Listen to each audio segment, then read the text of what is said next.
Et voici votre émission « Il est écrit ».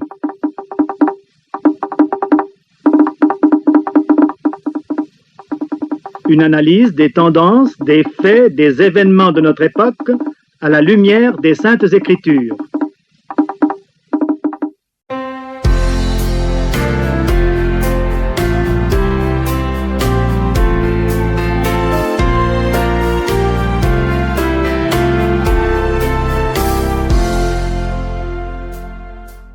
Fidèles auditeurs et vous tous qui nous écoutez pour la première fois, bonjour et surtout merci de vous être connectés pour le magazine Il est écrit, votre programme d'édification spirituelle que l'Église adventiste du 7e jour vous propose chaque samedi matin dès 7h.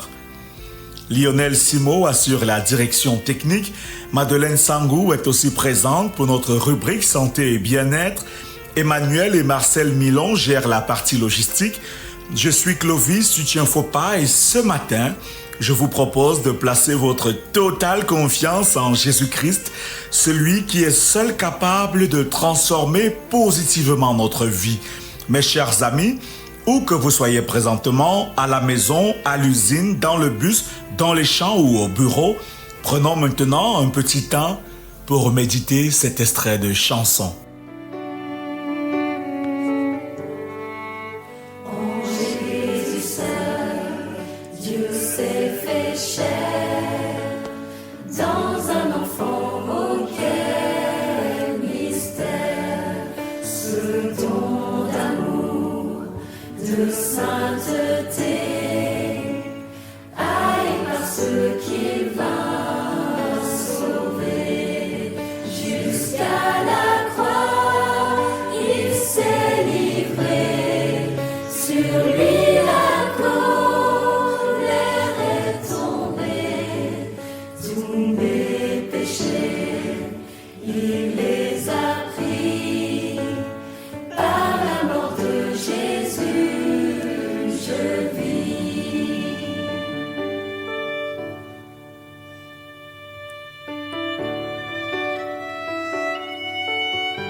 Dans la suite de notre programme, nous parlerons de l'eau.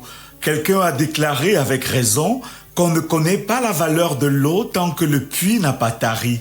L'eau est un liquide familier qui tient une place très importante dans notre vie et qu'on retrouve dans toutes les activités rythmant notre quotidien. Dans la cuisine, les toilettes, pour des lavages divers, pour l'évacuation des déchets, etc.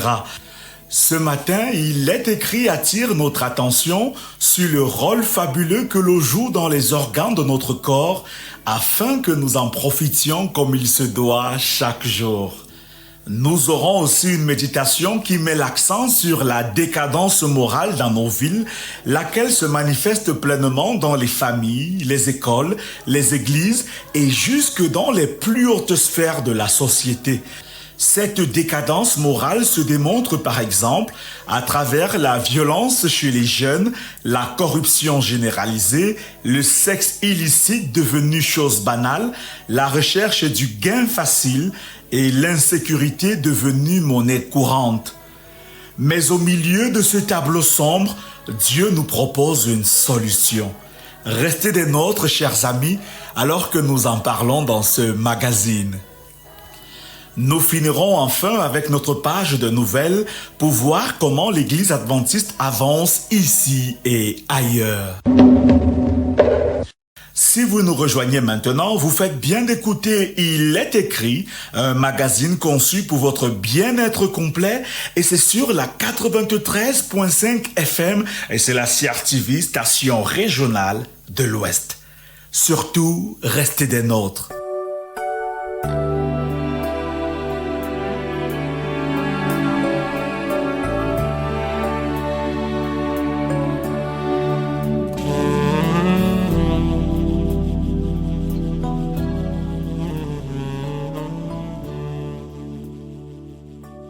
Mes chers amis, voici venu le moment de notre rubrique santé et bien-être et c'est avec, bien sûr, Madeleine Sango.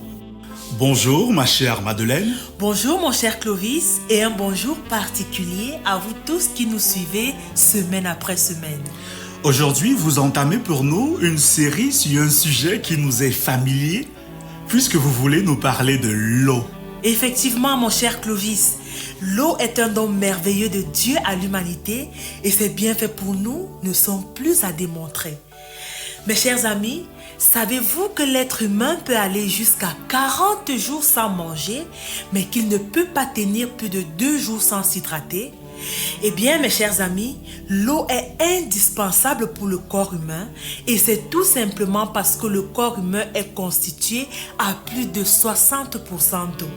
Je nous invite ce matin à découvrir avec moi le rôle que joue l'eau dans certains de nos organes et nous nous sommes inspirés ce matin d'une étude menée en 2020 par l'European Hydration Institute. 1. Le cerveau.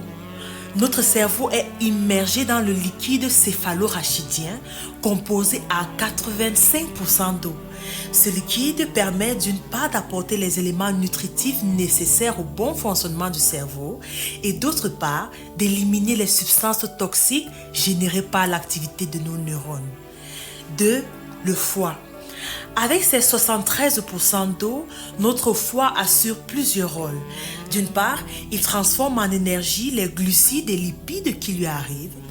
D'autre part, il assure une filtration interne en dégradant les substances toxiques en produits non toxiques avant de les reverser dans le sang. L'eau joue un grand rôle dans le foie car elle lui permet de sécréter la bile, qui est un liquide qui permet de faciliter la digestion et éliminer certains déchets de notre corps. 3. Le cœur et le sang. Ils sont constitués en moyenne à 80% d'eau.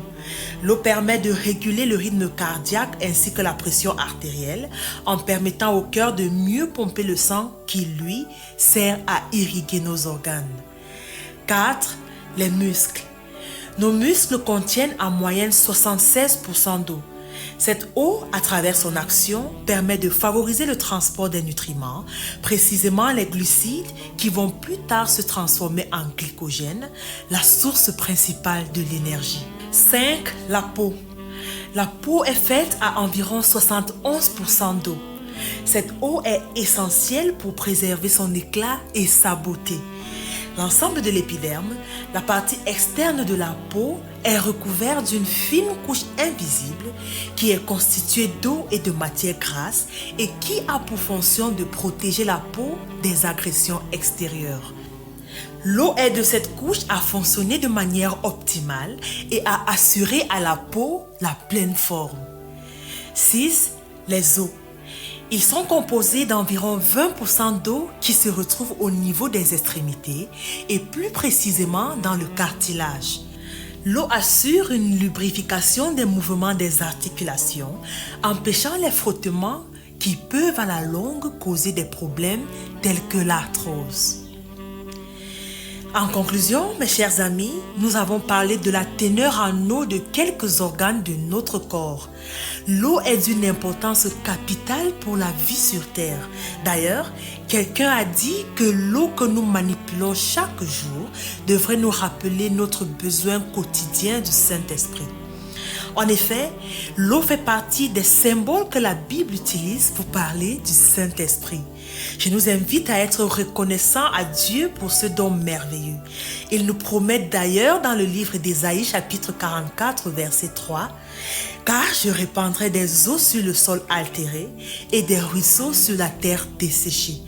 Je répandrai mon esprit sur ta race et ma bénédiction sur tes rejetons. » C'est tout pour ce matin, mon cher Clovis, mais je vous invite à être présent la semaine prochaine puisque nous allons encore parler de l'eau et ses bienfaits pour notre organisme. Bon sabbat à tous. Bon sabbat, ma chère Madeleine, et qu'il plaise à Dieu que nous soyons au rendez-vous la semaine prochaine.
Mes chers amis, notre monde se porte très mal.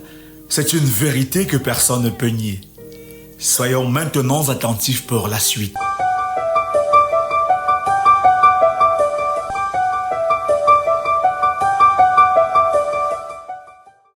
Chers amis auditeurs, dans un chant de l'ancien Israël, le roi David lance un véritable cri d'alarme. « Seigneur, au secours ! Les fidèles sont en voie de disparition. Il n'y a plus de gens dignes de confiance. » Psaume 12, verset 2. Que dirait donc David de notre siècle où les hommes de valeur se font de plus en plus rares et où les familles, les sociétés, les églises et les nations ont tant de peine à trouver les hommes et les femmes ayant les aptitudes nécessaires et les qualités de caractère indispensables pour prendre en main les rênes du gouvernement de notre société. Oui, où sont les Abraham, les Moïse, les Élie, les David, les Paul, les Lincoln, les Martin Luther King, capables de résoudre les problèmes angoissants de notre temps? Où sont les hommes qui pourraient arrêter la course aux armements, la prolifération nucléaire qui risque de nous conduire au déluge atomique, plus terrible que celui qui s'est abattu sur Sodome et sur Gomorrhe? Où sont les hommes qui trouveront le moyen de vêtir et de nourrir les millions de démunis et d'affamés d'aujourd'hui avant qu'ils ne deviennent les milliards de démunis et d'affamés de demain? Où sont les hommes capables de juguler l'inflation provoquée par le fait que les pays riches payent le pétrole et les matières premières dont ils ont besoin avec des dollars en papier fabriqués à l'abri des regards indiscrets et dont les bénéficiaires ne savent que faire alors que les pauvres manquent toujours du nécessaire? Où sont les hommes qui auront le courage de réformer ces mauvaises habitudes monétaires, bancaires et commerciales qui constituent, d'après Michel Jobert, l'un des scandales de notre temps, à savoir ces richesses qui s'accumulent sans mérite et sans emploi, qui partiront un jour en fumée après avoir inquiété les puissants et accablé les pauvres? Où sont les médecins, les savants qui pourront prévenir et guérir les fléaux modernes que sont le cancer, la tension artérielle, les maladies de cœur et les troubles mentaux? Où sont les policiers, les juges qui arriveront à endiguer la vague de vols, d'agressions et de crimes qui déferlent sur nos villes et sur nos campagnes? Où sont les parents, les hommes d'église et les hommes d'État qui pourront arrêter les fléaux sociaux que constituent la prostitution, le divorce, les avortements, les enfants sans père et les mères sans mari? Où sont les élus ou les magistrats qui pourront arrêter les ravages causés par l'alcoolisme, par l'abus du tabac et de la drogue chez les jeunes et chez les moins jeunes? Le Créateur lui-même est inquiet en constatant le manque d'hommes capables d'affronter tous ces problèmes et de mettre un terme aux maux dont souffre notre humanité. Le prophète Ésaïe dit de sa part, et je le cite, « L'Éternel voit d'un regard indigné qu'il n'y a plus de droiture. Il constate qu'il n'y a pas un homme capable de redresser la situation. Il s'étonne de ce que personne n'intercède. Alors, il décide d'intervenir lui-même pour rétablir la justice. » Et nous savons qu'il est intervenu en s'incarnant en Jésus qu'on appelle le Christ. Mais hélas, où sont aujourd'hui les hommes et les femmes qui, comme le Christ, ont le courage de se mettre résolument du côté de Dieu, c'est-à-dire du côté de la justice et de la vérité, pour en préparer le triomphe final au sein de notre humanité aux abois. Les causes de cette carence tragique d'hommes et de femmes capables de faire face à une situation dangereusement compromise sont à chercher dans le déclin de l'autorité au sein de la famille, de l'école, de l'Église et jusque dans les plus hautes sphères de la société. Voyons tout d'abord ce qui se passe au niveau de la famille, qui est, comme vous le savez, la cellule mère de la société. Parmi les causes des maux qui frappent notre société, l'apôtre Paul relève la rébellion contre l'autorité paternelle ou parentale. « Les temps sont difficiles, écrit-il, car les hommes sont, entre autres défauts, rebelles à leurs parents. » Et ce qui est tragique, c'est que la rébellion des jeunes est provoquée en grande partie par la démission des parents devant leurs devoirs et leurs responsabilités. Dans la plupart des cas, c'est le mari ou le père qui n'assume plus le sage commandement de la famille, et cela pour différentes raisons. Ou bien il s'occupe en priorité de son travail, de ses affaires, et ne trouve plus le temps de parler avec sa femme et ses enfants. Le dialogue se borne à quelques monosyllabes. « Viens, va, fais ceci, fais cela ». Et quand on se met à parler pour de bon, c'est pour s'affronter, pour se disputer les bribes d'autorité que mari, femme et enfants revendiquent comme leurs droits. Ou bien alors, l'homme s'occupe exclusivement des femmes, celles des autres en particulier. Il dépense des sommes folles en énergie et en argent pour satisfaire leurs caprices et n'a plus rien pour pourvoir aux besoins de son épouse légitime et de ses enfants. Ou bien le père laisse dans le bistrot, dans le bar ou chez le marchand de vin ou de liqueur la totalité et quelquefois plus que la totalité de son salaire, plongeant ainsi les siens dans le dénuement et dans les dettes. Devant l'absence et la défaillance du père, c'est la mère qui doit supporter seule toutes les charges de la famille. Elle doit nourrir, habiller, élever les enfants qu'un mari indifférent lui fabrique régulièrement. Un jeune homme ou une jeune fille élevée dans un tel foyer où le père est absent ou défaillant ne peut pas se développer normalement. Il ne peut évidemment pas apprendre à respecter l'autorité inexistante du père et il deviendra un adulte déséquilibré, déboussolé, incapable de remplir à son tour ses devoirs d'homme ou de femme dans la société. Le manque d'autorité et de direction paternelle, les disputes qu'il provoque au sein de la famille sont à l'origine des actes de rébellion et de vandalisme que nous appelons la délinquance juvénile et expliquent la désaffection, pour ne pas dire le mépris du mariage et la prolifération de l'amour libre et de la prostitution. À l'origine de tous ces maux, on retrouve donc, en définitive, le manque d'autorité, le manque de respect des règles de la société et des lois naturelles. Le seul moyen de prévenir ces maux et de les guérir est de rétablir l'autorité paternelle au foyer en redonnant au mariage sa valeur de contrat libre et sacré et en redonnant aux parents le sens de l'autorité qu'ils doivent exercer afin que, selon la parole du prophète Malachie, le cœur des pères soit ramené vers leurs enfants et le cœur des enfants vers leur père. Que devient mon enfant ce soir? Il suit une sombre voie. Mon cœur est plein, je veux le revoir.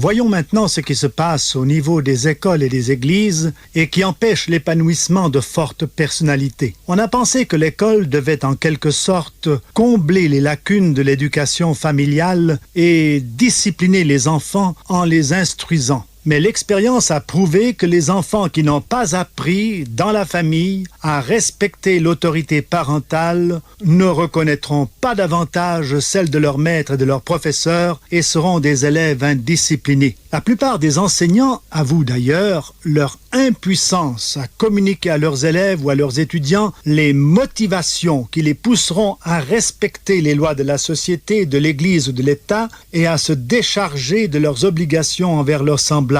Aussi, ne faut-il pas s'étonner si la plupart des étudiants abordent la vie avec un bagage intellectuel plus ou moins impressionnant, mais avec un équipement moral et psychologique très rudimentaire, pour ne pas dire pratiquement inexistant. Ainsi, les jeunes ne sont pas préparés à assumer les responsabilités de direction ou de commandement qui leur seront confiées dans le monde de demain, car ils n'ont pas appris à respecter les autorités familiales, civiles et religieuses du monde actuel. Ils ne sont pas prêts à prendre la direction des affaires de la famille, de la société, car ils n'ont pas appris à obéir. Il est vrai, ils se sont soumis en maugréant à plus fort qu'eux. Ils ont subi la discipline, mais ils ne l'ont pas acceptée dans une obéissance joyeuse et volontaire, d'où les explosions de colère et les fugues qui se produisent souvent parmi eux. On a pensé que pour compenser ce laisser-aller, ce laisser-faire,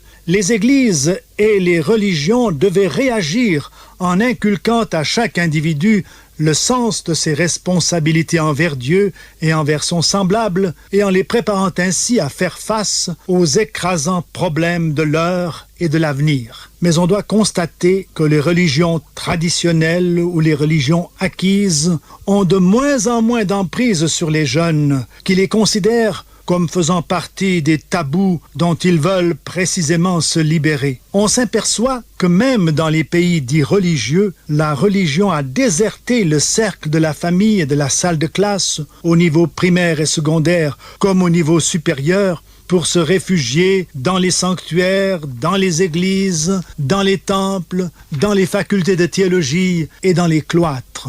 En se retirant du monde, en se séparant de la vie quotidienne faite de travail, de peine, de plaisir, de sport, de jeux, de spectacles, elle a perdu son impact sur les gens qui ne la considèrent plus comme un accessoire presque gênant. La raison profonde de cette désaffection des religions et de leur manque de pouvoir pour montrer à la génération montante la voie à suivre, pour faire des parents et des éducateurs responsables, pour préparer des chefs d'entreprise et des agents de l'autorité efficaces, tient dans le fait qu'elles sont trop divisées pour pouvoir encore exercer quelque influence. Et elles sont divisées parce qu'elles ont rejeté l'autorité de Dieu et de sa parole pour se tourner vers les idéologies et vers les philosophies humaines. Jésus, le Fils de Dieu, qui est venu précisément pour nous révéler l'autorité du Père, le reprochait déjà à ses compatriotes les Juifs, pourtant très pieux. « Vous abandonnez le commandement de Dieu, leur disait-il, pour observer les traditions des hommes. Vous anéantissez ainsi le commandement de Dieu et ruinez son autorité pour établir votre tradition. Vous annulez la parole de Dieu par des traditions que vous vénérez plus que Dieu. » Marc 7, versets 8, 9 et 13.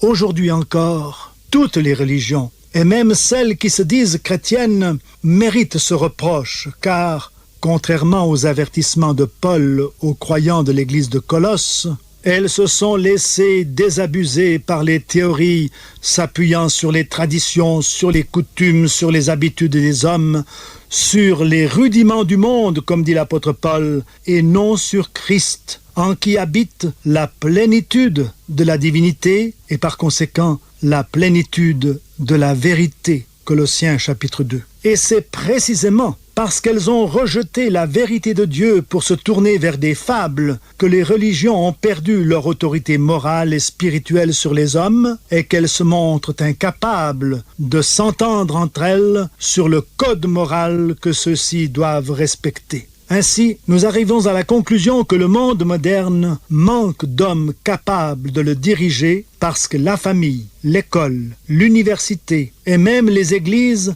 ne respectent plus l'autorité instituée par Dieu comme principe fondamental de la création, de la croissance, du développement et du gouvernement des affaires humaines.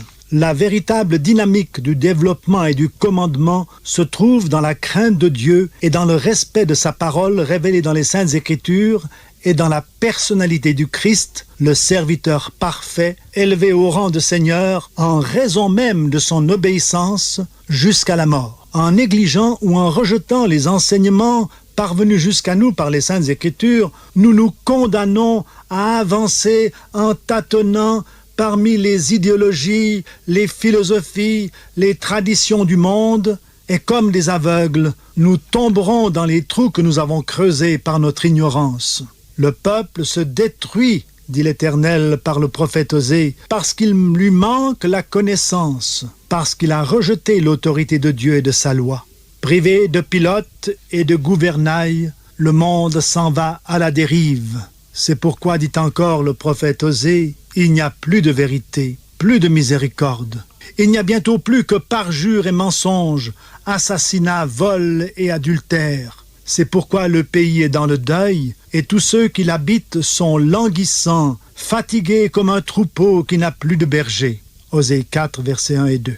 Un tel monde est évidemment incapable de produire les hommes dont il a besoin pour prendre la direction des affaires du monde et les mener à bien. Près de Jésus, je trouve un sûr asile, et si mon ciel est parfois menaçant, il me rassure en lui, je suis tranquille, dans ma faiblesse agit son bras puissant.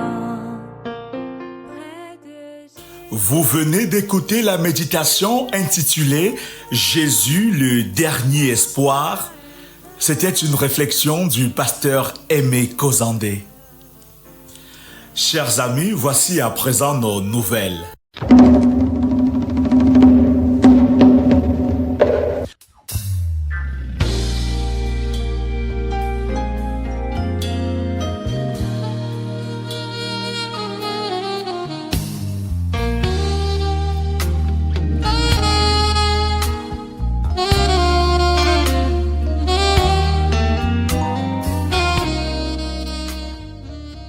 Dans le cadre du réveil et de la réforme, chaque jour nous lisons un chapitre de la Bible et cette semaine, dès demain dimanche, nous lirons dans le livre des Actes des Apôtres du chapitre 14 au chapitre 20.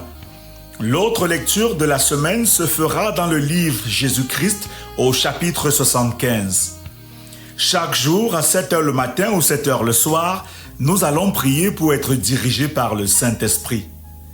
Nous allons prier aussi pour tous ceux qui se sentent découragés et déprimés. Il revient bientôt, promesses et certitudes. Il revient bientôt. C'est le thème générique de 2 semaines inédites de communion avec le Seigneur, 2 semaines intenses de causerie biblique organisée par l'Église adventiste du 7e jour dans les régions de l'Ouest, du Nord-Ouest, du Sud-Ouest et du littoral depuis le 27 octobre dernier. Pendant 2 semaines, les participants ont pu étudier les grands thèmes de la Bible, comme par exemple l'origine du mal, l'état des morts, le jugement, les étapes pour devenir une nouvelle personne, la loi de Dieu, l'origine du monde, pour ne citer que ça. Alors que ce samedi 9 novembre marque la clôture de ce magnifique programme, des cérémonies de baptême sont annoncées un peu partout, puisque beaucoup de personnes ont décidé de devenir des disciples de Jésus.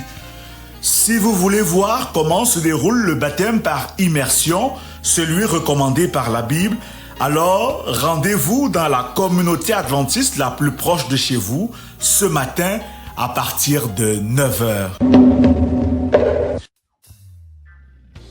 Dans le domaine de l'éducation, le COSBA, le complexe scolaire bilingue adventiste de Foumbot a été honoré vendredi 1er novembre dernier.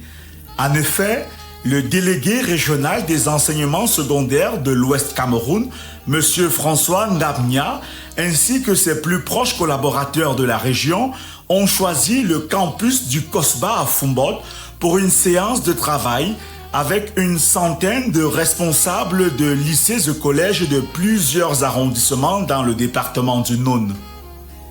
Il était question, entre autres, pour monsieur le délégué régional et ses collaborateurs, de vérifier l'effectivité de la rentrée scolaire et le respect scrupuleux des prescriptions ministérielles dans le secteur de l'enseignement secondaire. Après plus de 9 heures de travail, c'est visiblement satisfait de l'accueil et du cadre de travail que monsieur le délégué régional a mis fin à la séance de travail, non sans encourager tous les responsables d'établissement à redoubler d'ardeur pour un renouveau de l'éducation dans le département du Noun. Allons à présent du côté d'Abidjan en Côte d'Ivoire, puisque c'est ce matin que se clôturent les travaux du comité de fin d'année de la division des Adventistes de l'Afrique de l'Ouest et du Centre, laquelle regroupe 22 pays, y compris le Cameroun.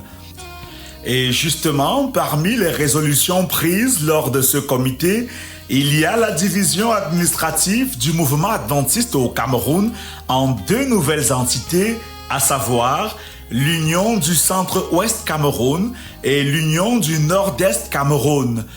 Les responsables de ces 2 structures administratives ont été aussi désignés comme suit. Union du Centre-Ouest Cameroun, président, Dr Roger Vincent Samet, secrétaire exécutif, pasteur Omer Aristine Konda, trésorier, ancien Yves Kemdje. Union du Nord-Est Cameroun, président, Dr Richard Njena Chanaga, secrétaire exécutif, pasteur Jean-Didier Atto, trésorier, pasteur Jean-Jean Bonnet. En page culture, si vous vous trouvez en ce moment du côté de Douala ou ses environs, alors la chorale adventiste Maranatha Singers vous invite cet après-midi dès 16h30 pour de merveilleux moments d'adoration et de prière. Ce sera dans la chapelle de la communauté adventiste de Bonamoussadi. Venez nombreux avec vos amis et votre famille pour vivre un après-midi spécial. Si vous êtes plutôt du côté de Yaoundé ou ses environs, c'est la chorale Heaven's Melodies, accompagnée de 3 autres groupes de chant, qui vous donnent rendez-vous pour un après-midi musical riche et intense. Ce sera dans la chapelle du complexe scolaire adventiste d'Odja dès 15h45. L'entrée est libre et gratuite.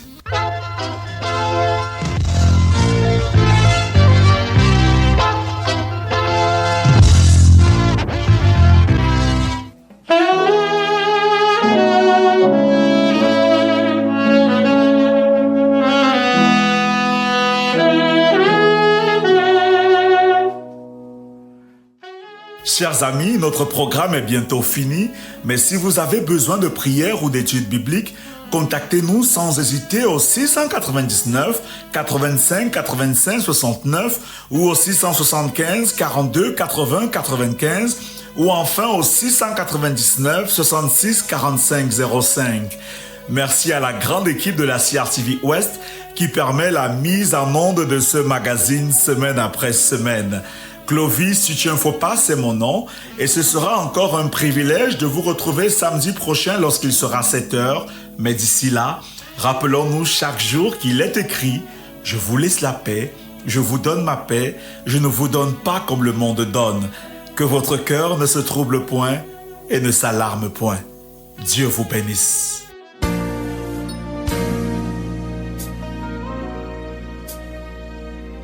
Quand je regarde ta sainteté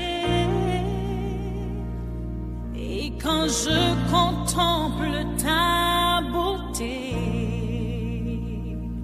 les choses qui m'entourent